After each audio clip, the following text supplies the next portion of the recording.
ꯂꯣꯛꯇꯥꯛꯁꯦ ꯌꯧꯔꯦ ꯍꯧꯖꯤꯛ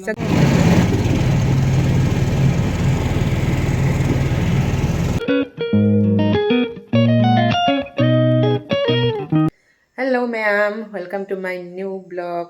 Asigi vlog se hay akoy Manipur chaktori. Hay akoy morning ki pung 8 mangda thoktoy ni. Akoy family loina ay Manipur da hanak se ahan ba chaktoy ni. Do hoji ay phirong ga loina packing to ba horage. Hay ngita sum lage. Hello ma'am, good morning. Akoy hoji ready hona lore hojik tho ni.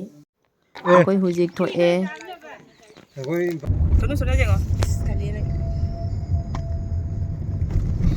Akoy Manipur chali ha.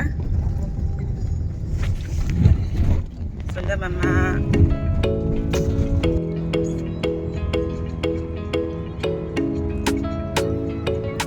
Sini yam thani. Tani se hai boleh ba?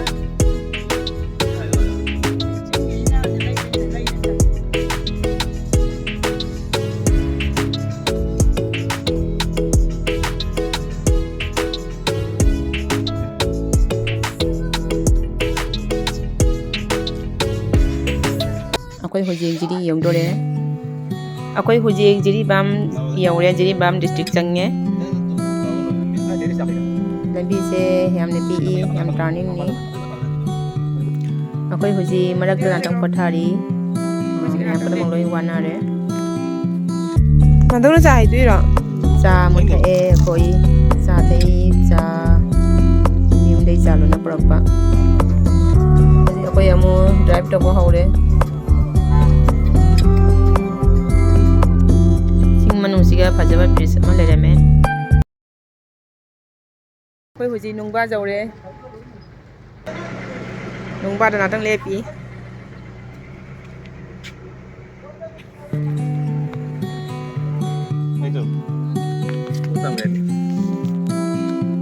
koi jiga khichi janari papa sonda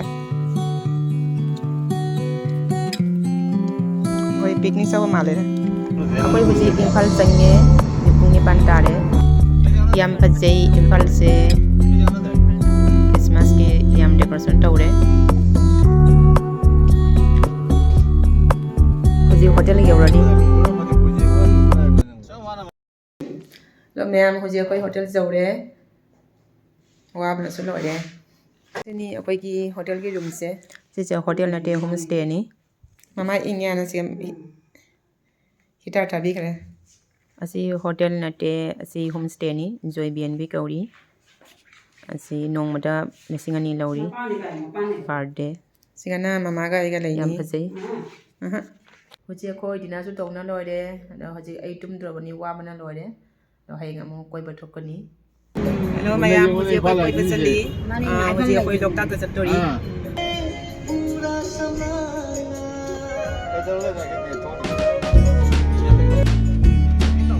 Hoji ko koi doctor ta chali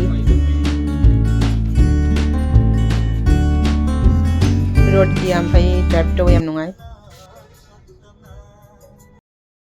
akoi hoji loktak se yaure jik changani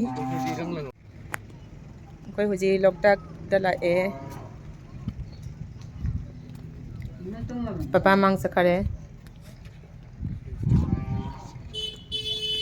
mama ning chali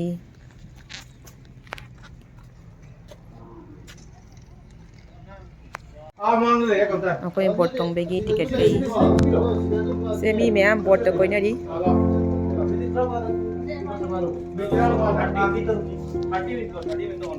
si loktak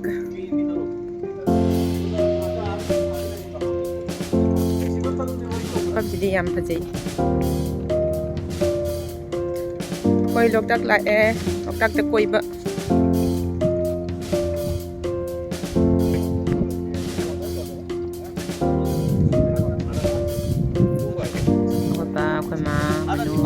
lay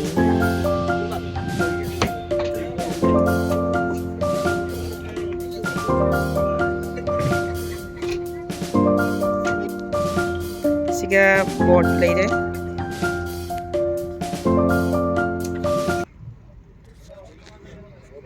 koi hujai board tong ani board tong na tang koi jani ꯑꯩꯈꯣꯏ ꯍꯧꯖꯤꯛ ꯕꯣꯠꯇ ꯐꯝꯃꯦ boat ꯊꯥꯔꯅꯤ ꯍꯧꯖꯤꯛ boat ꯊꯥꯔꯦ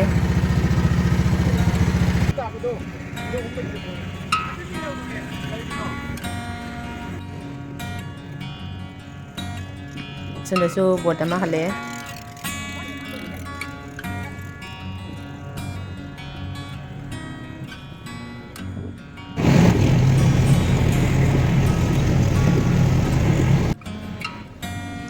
ꯃꯅꯨꯡ ꯀꯟ ꯂꯦꯞꯄꯤ ꯌꯥꯝ ꯐꯖꯩ ꯂꯣꯛꯇꯥꯛꯁꯦ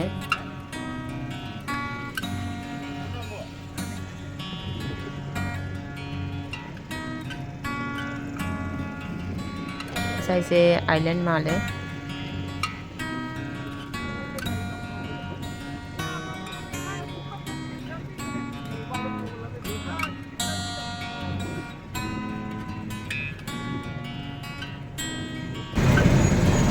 Ama mang sa island di mai doi no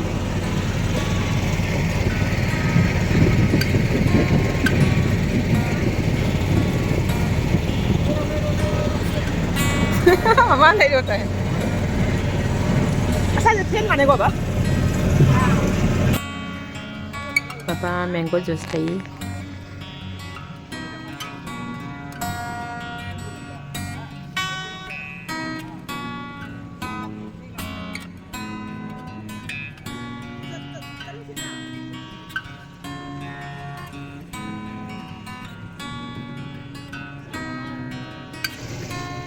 ꯑꯩꯈꯣꯏ ꯍꯧꯖꯤꯛ ꯃꯌꯥꯏꯗꯒꯤ ꯍꯜꯂꯦ ꯃꯣꯏ ꯕꯣꯠꯁꯦ ꯃꯃꯥꯏ ꯂꯩꯊꯣꯔꯦ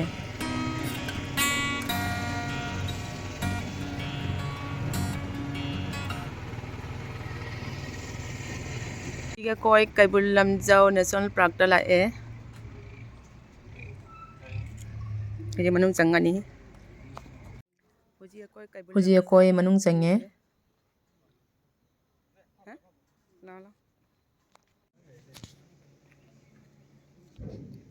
ꯁꯤꯅꯤ ꯀꯩꯕꯨꯜ ꯂꯝꯖꯥꯎꯁꯦ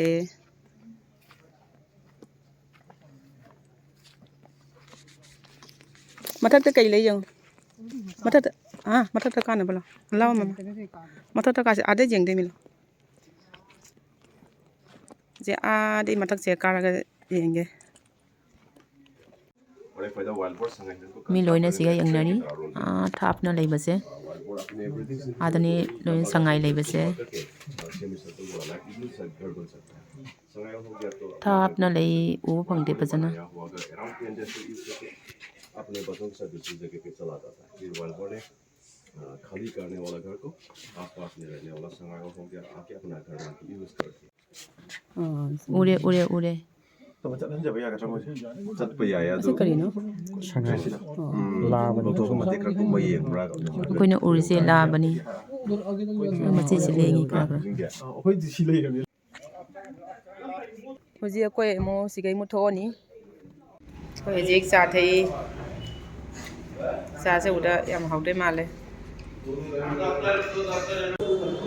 ꯑꯩꯈꯣꯏ ꯍꯣꯇꯦꯜꯗ ꯑꯃꯨꯛ ꯆꯪꯅ ꯆꯥ ꯊꯛꯑꯦ ꯍꯧꯖꯤꯛ ꯃꯌꯥꯝ ꯑꯩꯈꯣꯏ ꯔꯨꯝꯗ ꯍꯜꯂꯛꯑꯦ ꯍꯧꯖꯤꯛ ꯑꯩ ꯉꯁꯤꯗꯤ ꯀꯣꯏꯕꯅ ꯌꯥꯝ ꯀꯣꯏꯔꯦ ꯑꯗꯣ ꯍꯧꯖꯤꯛ ꯀꯣꯏꯃꯟꯅ ꯋꯥꯔꯦ ꯑꯩ ꯇꯨꯝꯃꯅꯤ ꯍꯌꯦꯡ ꯑꯃꯨꯛ ꯃꯣꯔꯅꯤꯡꯗ ꯑꯩꯈꯣꯏ ꯍꯌꯦꯡ ꯑꯃꯨꯛ ꯊꯣꯛꯀꯅꯤ ꯀꯣꯏꯕ ꯑꯗꯣ ꯃꯊꯪꯒꯤ ꯚꯤꯗꯤꯑꯣꯗ ꯁꯨꯝ ꯎꯠꯂꯛꯑꯒꯦ ꯁꯤꯒꯤꯗꯤ ꯁꯤꯒ ꯂꯣꯏꯁꯤꯜꯂꯒꯦ ꯃꯌꯥꯝ ꯚꯤꯗꯤꯑꯣꯁꯦ ꯅꯨꯡꯉꯥꯏꯔꯒꯗꯤ ꯂꯥꯏꯛ ꯇꯧꯕꯤꯌꯨ ꯑꯦꯟ ꯁꯕꯁꯀ꯭ꯔꯥꯏꯕ ꯇꯧꯕꯤꯌꯨ ꯕꯥꯏ ꯕꯥꯏ